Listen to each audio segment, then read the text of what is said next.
Episode 10 के starting में टेपोंग को देखते जो कि सभी को फोटो दिखा रहा होता है जो एविडेंस वाली होती है, जहां पहले ये बताया गया था कि माजिन ने शाम को एक आदमी को $50 की रिश्वत दी थी, लेकिन अब इन फोटो से क्लियर हो जाता है कि उस टाइम शाम नहीं थी, उस टाइम दोपहर का टाइम था।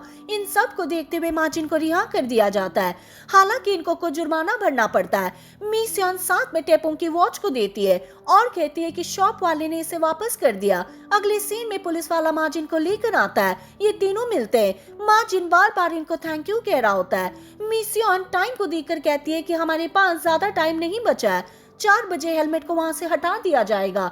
हमें उन्हें जाकर बताना पड़ेगा कि हमारी कोई गलती नहीं है, केस पहले ही क्लोज हो चुका है और माजिन रिलीज हो चुका है। बाद में बाहर आते हैं। मा योंग पहले से यहाँ पर आ चुका था और कह रहा होता है कि हम गाड़ी लेकर नहीं जा सकते, वहाँ पर कंस्ट्रक्शन का काम चल रहा है। इन्हें नहीं पता होता कि अब हम क्या करें, टाइम निकला जा रहा था। तभी माजिन पास में एक बाइक वाले को देखता है, अगले सीन में यहाँ से भाग जाता है, बाइक को लेकर आता है लेकिन साथ में मी सियोन को ले जाता है। टेपोंग कहता है कि मैं कैसे आऊंगा, इन्होंने कह दिया था कि हमें नहीं पता, तुम आ जाना। टेपोंग तभी पास में एक ऑटो रिक्शा को देखता है, इसको चलाकर ये भी साथ साथ में आ रहा था।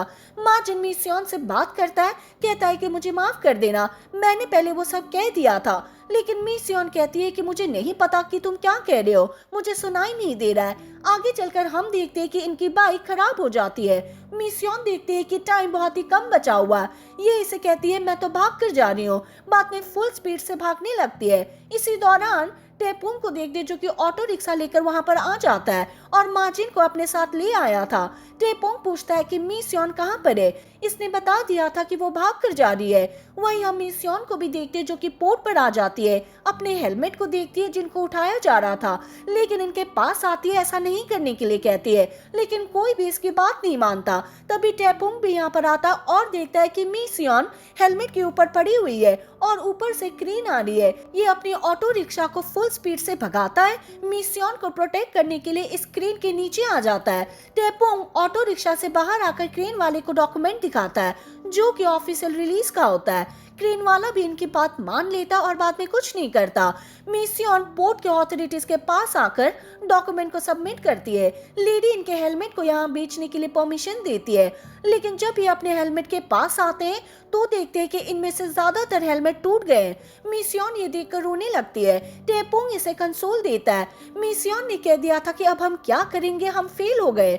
अगले सीन में तीनों सेलिब्रेट करते हैं। माजिन कह रहा होता है कि हमको लग रहा था कि हमने सब कुछ खो दिया, लेकिन ऐसा नहीं है, हमारे पास अब भी 140 हेलमेट बचे हुए हैं, हम उनको बेच सकते हैं। ये इसकी शर्ट को देखकर कहती है कि हम इसको फेंकने वाले थे ना, लेकिन माजिन कहता है कि ये शर्ट मेरे लिए बहुत ही स्पेशल है, मैं इसको अपनी जवानी के दिन में पहना करता था। इन्हें फिर से सॉरी कहता है। माजिन कहता है कि मुझे लग रहा था कि थोड़ा सा पैसा है, रिश्वत देने से कुछ नहीं होगा, लेकिन मैं गलत था, मुझे ऐसा नहीं करना चाहिए था। लेकिन ये कहते हैं कि कोई बात नहीं है, अब सब कुछ ठीक हो गया है। मी सियोंग टेपोंग की फोरहेड को देखती है जहां पहले चोट लग गई थी जब क्रेन ऑटो रिक्शा के ऊपर आ रही थी। अगले सीन में इसको रूम में ले आती है और ऑइंटमेंट को लगाना चाहती है। टेपोंग कहता है कि मैं ठीक हूँ, लेकिन मी सियोंग इसकी बात नहीं मानती, ऑइंटमेंट को लगाती है। टेपोंग इसको देख रहा होता है। बाद में मी सियोंग जाने लगती है। टेपोंग कहता है कि मैं कुछ कहना चाहता हूँ, जब मैं अकेला फील कर रहा था तुम हमेशा मेरे साथ थी, इसके लिए थैंक यू। अगर तुम्हारे पास एविडेंस नहीं होती तो पता नहीं क्या होता। ये इसके क्लोज आ रहा था। मी सियोंग कहती है कि मैं बस अपना काम कर रही थी। टेपोंग कहता है कि मैं रिकॉर्ड करने के बजाय मेमोरीज को प्रायोरिटी देता हूँ। बाद में इसे किस कर देता है। अगले सीन में तीनों बैठकर खाना खा रहे थे। मा योंग इनका वेट करते हैं। बाद में सब यहाँ पर आ भी जाते हैं। सभी हेलमेट को नाव में ले आते हैं, जैसे कि पहले डिसाइड हुआ था कि माजिन इन हेलमेट को थाईलैंड में बेच देगा, वो भी अकेले। अब यहाँ पर ऐसा ही होता है। टेपोंग और मी सियोन से कहता है कि अब तुम सियोल में जा सकते हो, मैं आगे संभाल लूंगा, मेरा इस काम में बहुत ही एक्सपीरियंस है। ये भी इसको बाय करते हैं और चले गए थे। सुबह ओबियोन को देखते जो अपनी बहन का वेट कर रहा था और कुछ टाइम के बाद ये आ भी जाते हैं। साथ में टेपोंग होता है। मी सियोन अपनी फैमिली को दिखाती है कि मैं आपके लिए क्या क्या चीजें लेकर आई हूँ। हालांकि मीहो के लिए लिपस्टिक होती है जो कि इसको पसंद नहीं आती क्योंकि इसका कलर अलग होता है। रात को तीनों लेटे हुए थे। मियो ओबियोंग से कहती है कि तुम यहाँ पर क्या कर रहे हो, तुमने कहा था कि तुम दादी के साथ सोओगे। लेकिन ओबियोंग कहता है कि मुझे मिस्योन के साथ सोना है, मैं इसे मिस कर रहा था। जियोंग मी ने एक ड्रेस को बनाया था, इसलिए टेपोंग का वेट कर रही होती है, लेकिन वो नहीं आता। वहीं हम टेपोंग को देखते जो अपनी कंपनी में होता है, अपने बैंक बैलेंस को देख रहा था, फिर अपने डैड के ऑफिस में आता है, गाना बजाता है, फिर अपने डैड की नेम टैग को लेता है, जाने लगता है, लेकिन पीछे मुड़कर देखता है, कंपनी से कह रहा होता है कि मैं फिर से आऊंगा। सुबह मिस्योन के साथ ट्रेन में होता है, इसको देखे जा रहा था, ये भी इसको देखती है, दोनों बहुत ही क्लोज होते हैं। मिस्योन नीचे गिरने वाली होती है, लेकिन टेपोंग इसे बचा लेता है और बाहों में लेता है और ऊपर ले आता है। टेपोंग कहता है कि मुझे ऐसे मत देखो, फिर न्यूज़पेपर को ऊपर कर देता है, लेकिन मिस्योन इसका कहना नहीं मानती है, इसको देखे जा रही थी। अगले सीन में दोनों खाना खा रहे थे। मिस्योन के चेहरे पर कुछ लग जाता है और ये इसे साफ करता है। मिस्योन कंपनी की ओर जा रही थी, लेकिन इसको रोक लेता है, कहता है कि कंपनी उस तरफ नहीं है। मिस्योन को पता नहीं होता है कि क्या चल रहा है। अगले सीन में टेपोंग इन सबको एक जगह पर ले आता है, जो कि नमो का रेस्टोरेंट होता है। टेपोंग कहता है कि अब से हम यही काम करेंगे, मुझे कुछ पैसे की जरूरत थी, लेकिन आप सबको बताए बिना मैंने ये सब कर दिया, मुझे इसके लिए माफ कर देना। लेकिन ये कहते हैं कि हमें कोई प्रॉब्लम नहीं है। टेपोंग कहता है कि ये टाइफून ट्रेडिंग 2.0 है, हम यहाँ पर हमेशा के लिए नहीं रहेंगे, जब सब कुछ ठीक हो जाएगा तब हम अपनी कंपनी में चले जाएंगे। बाद में काफी टाइम तक क्लीनिंग करते हैं और इस जगह को बेहतर बना देते हैं। नमो अपनी दूसरी जॉब कर रहा होता है, शॉप में एक जैकेट को देख लेता है जो कि इसे पसंद आती है। ओनर इसको देखती है, कहती है कि तुम इसे लेना चाहते हो। नमो कहता है कि कितने की है। ओनर ने कह दिया था कि तुम फ्री में ले जाओ।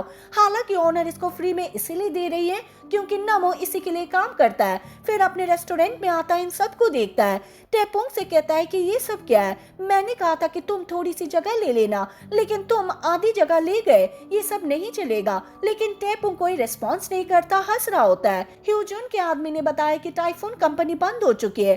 बाद में इसको देखने के लिए आते हैं। आगे नोटिस लगा होता है जो कि लीज के लिए होता है। ये अंदर आता है, एक डॉक्यूमेंट को देखता है, इसमें लिखा हुआ था कि हम अपने ऑफिस को ट्रांसफर कर रहे हैं। ह्यूजुन कह रहा होता है कि सब कुछ खत्म नहीं हुआ है, ये तो बस शुरुआत है। रात को नमो टेपोंग से बात करता है। टेपोंग पूछता है कि तुम्हारी मॉम कैसी है।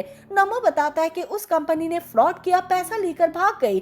पहली बार मेरी मॉम मेरे सामने आई और रो रही थी, मुझे नहीं पता कि मैं क्या करूं, मैं तो अच्छा कर रहा हूं, लेकिन उनके लिए ऐसा बहुत ही हार्ड है। फिर अपने बारे में बताता है कि कोई है जिससे मैं प्यार करता हूँ। ये पूछता है कि कौन है, लेकिन नमो नहीं बताता, हालांकि उसको थोड़ा सा एक्सप्लेन कर देता है। टेपोंग को लगता है कि ये मिस्योन की बात कर रहा है, बाद में इसको मारने लगता है, लेकिन नमो ने कह दिया था कि ये वो नहीं है।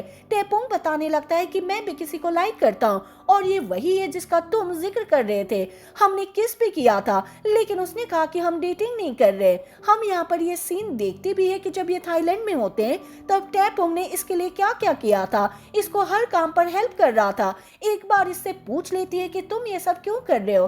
टेपोंग कह रहा होता है क्योंकि हम डेट कर रहे हैं। मिस्योन कहती है कि ये कब हुआ। टेपोंग कहता है कि हमने किस किया था। मिस्योन कहती है कि किस करने से डेट स्टार्ट नहीं होती। टेपोंग कहता है कि फिर मुझे किस क्यों किया, क्या तुम मेरे साथ खिलवाड़ कर रही थी। ये इसे चुप करती है और कहती है कि ऐसी कोई बात नहीं है। टेपोंग इसके फिंगर को पकड़ता है, कहता है कि चलो साथ में रहते हैं, लेकिन मिस्योन कहती है कि हम घर और ऑफिस में साथ में ही तो रहते हैं, हम इस बारे में फिर बात करेंगे। बाद में चली जाती है। ये सब सुनने के बाद नमो कहता है कि वो तुम्हें लाइक नहीं करती। मिस्योन उन फोटो को देख रही होती है जो कि थाईलैंड में ली गई थी। यहाँ पर टेपोंग की फोटो को देखती है और इसको अपनी डायरी में रख लेती है। बाद में ये सीन याद करती है कि जब हम किस करने वाले थे तब उसने पहले ऐसा नहीं किया, उसने पहले मुझे एक फ्लावर दे दिया था।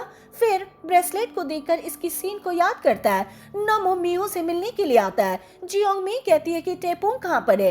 नमो कह रहा होता है कि वो आ रहा है, पहले मैं आ गया, मैं तुम सबके लिए खाना बना देता हूँ। फिर किचन में आता है, खाना बना रहा था। इससे मिलने के लिए मिहो आती है।